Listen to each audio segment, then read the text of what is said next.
Hello friends, നമസ്കാരം. Successful ഇൻവെസ്റ്റിങ്ങിന് ആവശ്യമായിട്ടുള്ള ഒരു സൈക്കോളജിക്കൽ സിറ്റുവേഷൻ എന്താണെന്നാണ് നമ്മൾ പരിശോധിക്കുന്നത്.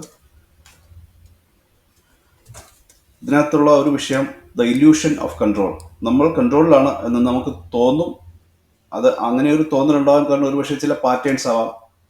ഹെഡ് ആൻഡ് ഷോൾഡേഴ്സ് അല്ലെങ്കിൽ കപ്പ് ആൻഡ് ഹാൻഡിൽ, അങ്ങനെയുള്ള ചില പാറ്റേൺസ് ടെക്നിക്കൽ ഇൻഡിക്കേറ്റേഴ്സ് യൂസ് ചെയ്യുമ്പോൾ നമുക്ക് തോന്നാറുണ്ട് നമ്മൾ കൺട്രോളിലാണ് എന്ന്. പക്ഷേ കൺട്രോളിലാവില്ല, കാരണം യഥാർത്ഥത്തിൽ ഇല്ലാത്ത കാര്യങ്ങളാണ് ഇതൊക്കെ, വെറുതെ നമുക്ക് തോന്നുന്നതാണ്.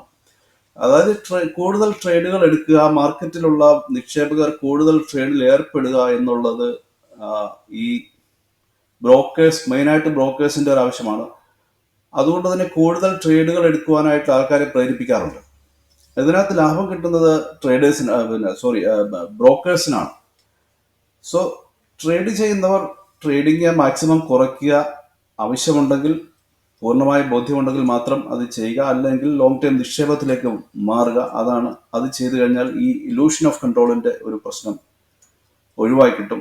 ഇല്ലാത്ത കാര്യങ്ങൾ ഉണ്ട് എന്ന് നമുക്ക് തോന്നുന്ന ഒരു സിറ്റുവേഷനാണ്.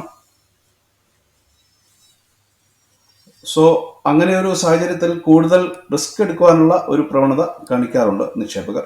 അത് റാഷണൽ അല്ല, ന്യായമായ ഒരു കാര്യമല്ല. അടുത്തത് ഇമോഷണൽ ബയാസസ് ഇൻ ഇൻവെസ്റ്റിംഗ് ആണ്. Fear of missing out. ഒരുപക്ഷെ നമ്മൾ ആ ഒരു ട്രേഡിൽ അല്ലെങ്കിൽ ആ ഒരു പൊസിഷൻ, ആ ഒരു സിറ്റുവേഷൻ കാണുമ്പോൾ, ചാർട്ട് കാണുമ്പോൾ ആ ഒരു പൊസിഷൻ നമ്മൾ എൻ്റർ ആയില്ല എങ്കിൽ നമ്മൾ ആ ഒരു റാലിയിൽ മിസ് ഔട്ട് ആവുമെന്ന് നമുക്ക് തോന്നും. സോ നമ്മൾ അവിടെ എൻ്റർ ചെയ്യും. അങ്ങനെ നമ്മൾ എൻ്റർ ചെയ്യുമ്പോൾ ഒരു ഇമ്പൾസീവ് ഡിസിഷൻ ആണ് നമ്മൾ എടുക്കുന്നത്. അതായത് ആവശ്യമായ അനാലിസിസ് അല്ലെങ്കിൽ കരുതലില്ലാതെയുള്ള ഒരു തീരുമാനം നമ്മൾ എടുക്കുമ്പോൾ അത് തെറ്റാനുള്ള ചാൻസ് ഉണ്ട്. ഇങ്ങനെ പോകുന്നതിന് പകരം അത് ഇവിടുന്ന് താഴേക്ക് വരാം. So fear of missing out എന്നുള്ള ഒരു സൈക്കോളജിക്കൽ എലമെന്റിന്റെ ഫലമായിട്ടാണ് ഇങ്ങനെയുള്ള സാഹചര്യങ്ങളിൽ എത്തിപ്പെടാറുള്ളത്. മറ്റൊന്ന്, ചില ഇമോഷണൽ ബയാസസ് ഉണ്ട്. നമുക്ക് for example loss aversion, loss book ചെയ്യുവാൻ ഉള്ള ഒരു മടി. പൂർണ്ണമായിട്ടും നമുക്ക് ബോധ്യപ്പെട്ടു പൊസിഷൻ നമുക്ക് അഗെയിൻസ്റ്റ് ആയിട്ട് പോകുന്നുണ്ട്. ട്രേഡിങ്ങിന്റെ കാര്യമാണ് പറയുന്നത്. ട്രേഡിങ്ങിലാണെങ്കിൽ അവിടെ ആ സാധാരണഗതിയിൽ ഹെഡ്ജിങ് പഠിക്കാത്തവർ ചെയ്യാറുള്ളത് സ്റ്റോപ്പ് ലോസ് ആണ്. ഹെഡ്ജിങ് പഠിച്ചവർ ആ ഒരു ഓപ്ഷൻ കൊണ്ട് അത് അഡ്ജസ്റ്റ് ചെയ്യും.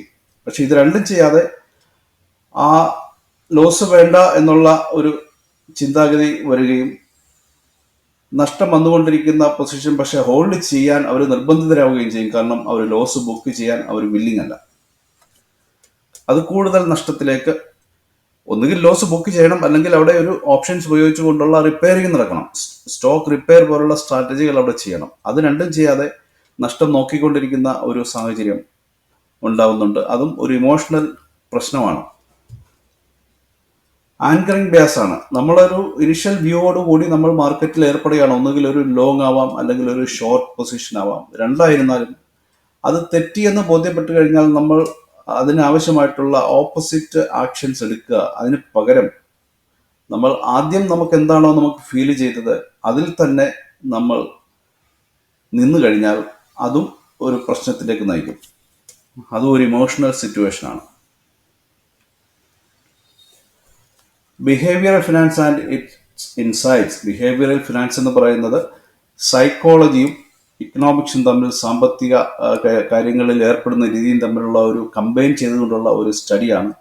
എന്തുകൊണ്ടാണ് ആൾക്കാർ നീതിക്ക് നിരക്കാത്ത അല്ലെങ്കിൽ അന്യായമായിട്ടുള്ള കാര്യങ്ങളിൽ ഏർപ്പെടുക ഫിനാൻഷ്യൽ കാര്യങ്ങളിലേക്ക് വരുമ്പോൾ? അതിനെപ്പറ്റി അനലൈസ് ചെയ്യുക. കാര്യങ്ങൾ നമ്മളുടെ ഓരോ ട്രാൻസാക്ഷൻസ് എങ്ങനെ നമ്മൾ ചെയ്യുന്നു എന്നുള്ളത് മനസ്സിലാക്കി കഴിഞ്ഞാൽ നമുക്ക് മനസ്സിലാവും നമ്മൾ ഏത് രീതിയിലുള്ള ഒരു സൈക്കോളജി ലെവലിലാണ് നിൽക്കുന്നത് ഫിനാൻസുമായിട്ട് ബന്ധപ്പെട്ട് എന്നുള്ളത്. ഈ ഇമോഷണൽ ബയാസസ് ഓവർകം ചെയ്യാനുള്ള ചില സ്ട്രാറ്റജികളാണുള്ളത്. അതിലെ ഏറ്റവും ആദ്യത്തേത് ഒരു പ്ലാൻ, ഇൻവെസ്റ്റ്മെന്റ് പ്ലാൻ ഉണ്ടാക്കിയെടുക്കുക. ഈ ട്രേഡിംഗ് ആണ് ചെയ്യുന്നതെങ്കിൽ ഒരു ട്രേഡിംഗ് പ്ലാൻ ഉണ്ടാക്കിയെടുക്കുക. അതനുസരിച്ച് മാത്രമുള്ള കാര്യങ്ങളിൽ ഏർപ്പെടുക. മറ്റൊന്ന്, ഡൈവേഴ്സിഫൈ ചെയ്യുക എന്നുള്ളതാണ്. ഡൈവേഴ്സിഫൈ ചെയ്യുമ്പോൾ നമ്മുടെ റിസ്ക് കുറയുന്നുണ്ട്, പക്ഷേ പ്രോഫിറ്റബിലിറ്റി കുറയുന്നുണ്ട് അതോടൊപ്പം. കാരണം നമ്മുടെ ഫോർ എക്സാമ്പിൾ നിഫ്റ്റിയിലുള്ള 10 സ്റ്റോക്ക് മുകളിലേക്ക് പോകുമ്പോൾ 15 താഴോട്ടൊക്കെ പോകുമ്പോൾ ബാക്കിയുള്ളത് അവിടെയൊക്കെ തന്നെ നിൽക്കുകയൊക്കെ ചെയ്യുമ്പോൾ നമുക്കൊരു പ്രോഫിറ്റബിലിറ്റിയുടെ ഒരു വിഷയം അവിടെ വരും. പക്ഷേ എന്നാലും റിസ്ക് കുറയുന്നുണ്ട്. തുടക്കത്തിൽ ഒരു പക്ഷേ നിക്ഷേപ മേഖലയിലോട്ട് കടന്നു വരുന്നവർക്ക് ആദ്യം ഒരു 3-4 വർഷമൊക്കെ വേണമെങ്കിൽ ഡൈവേഴ്സിഫൈ ചെയ്തുകൊണ്ടുള്ള സ്ട്രാറ്റജികൾ അല്ലെങ്കിൽ ETF പോലെയുള്ള അല്ലെങ്കിൽ മ്യൂച്വൽ ഫണ്ട് പോലെയുള്ളവയിൽ ഏർപ്പെടുന്നതായിരിക്കും നല്ലത്. കാര്യങ്ങൾ കുറച്ചുകൂടെ പഠിച്ചതിന് ശേഷം സ്റ്റോക്കിലേക്ക് കിടക്കുന്നതായിരിക്കും നല്ലത്. ആവശ്യമായ സാഹചര്യത്തിൽ ഫിനാൻഷ്യൽ അഡ്വൈസ് വിശ്വാസമുള്ള ആൾക്കാരിൽ നിന്നും മാത്രം എടുക്കാൻ ശ്രമിക്കുക. മറ്റൊരു സൊല്യൂഷൻ ലോങ് ടേം ഇൻവെസ്റ്റിലേക്ക് മാത്രം വരിക. Patience is key. ക്ഷമയോടുകൂടി കാര്യങ്ങൾ വർക്കൗട്ട് ആവാൻ ആവശ്യമായിട്ടുള്ള ടൈം കൊടുക്കാനുള്ള മാനസികാവസ്ഥയും നമ്മൾ എത്തിച്ചേരണം. കാരണം short time market fluctuations are നോർമലാണ്. കുറഞ്ഞ കാലയളവിൽ മാർക്കറ്റ് വളരെ വലിയ രീതിയിലുള്ള മൂവ്മെന്റ് അങ്ങോട്ടും ഇങ്ങോട്ടും വരാറുണ്ട്. അത് സ്വാഭാവികമാണ്. മാർക്കറ്റിലെ പ്രൈസ് മൂവ്മെന്റ് ആണ്. അത് സ്റ്റോക്കുമായിട്ട് അതിന് ബന്ധം ഉണ്ടാവണമെന്നില്ല, സ്റ്റോക്കിന്റെ ഫണ്ടമെന്റൽസുമായിട്ട് അതിന് ബന്ധം ഉണ്ടാവണമെന്നില്ല. സോ നമ്മുടെ ഫോക്കസ് ഒരു പോർട്ട്ഫോളിയോ ഓവർ ടൈം, അതായത് കാലം കഴിയും തോറും വളരുന്ന രീതിയിലുള്ള ഒരു പോർട്ട്ഫോളിയോ ബിൽഡ് ചെയ്തെടുക്കുക എന്നുള്ള ഒരു സ്ട്രാറ്റജിയാണ് ഇൻവെസ്റ്റിങ്ങിലേക്ക് വരുമ്പോൾ നമ്മൾ ചെയ്യേണ്ടത്. അവിടെ ഇമോഷന് യാതൊരു വിധമായ റോളും ഉണ്ടാവരുത്. ലോങ് ടൈം ഫിനാൻഷ്യൽ ഗോൾസ് മാത്രം അടിസ്ഥാനപ്പെടുത്തിയുള്ള പോർട്ട്ഫോളിയോ ബിൽഡ് ചെയ്തെടുക്കുക. സോ ചുരുക്കത്തിൽ നമുക്ക് നമ്മളുടെ മനസ്സിനെ മനസ്സിലാക്കാൻ കഴിയണം. നമ്മളുടെ ഇമോഷണൽ കൺട്രോൾ ചെയ്യുവാൻ നമ്മൾ ആവശ്യമായ കാര്യങ്ങൾ ചെയ്യണം. Stay discipline. ഇത്രയൊക്കെ ചെയ്തു കഴിഞ്ഞാൽ നമ്മളുടെ ട്രേഡിംഗ് സൈക്കോളജി അല്ലെങ്കിൽ ഇൻവെസ്റ്റിംഗ് സൈക്കോളജി നമുക്ക് ഒന്ന് പരുവപ്പെടുത്തിയെടുക്കുവാനും അതുവഴി ഒരുപക്ഷെ നല്ല ട്രേഡുകൾ അല്ലെങ്കിൽ നല്ല ഇൻവെസ്റ്റ്മെന്റുകളിലേക്ക് ഫോക്കസ് ചെയ്യുവാനും നമുക്ക് കഴിയും. Thank you for watching. Please like, share, comment and subscribe.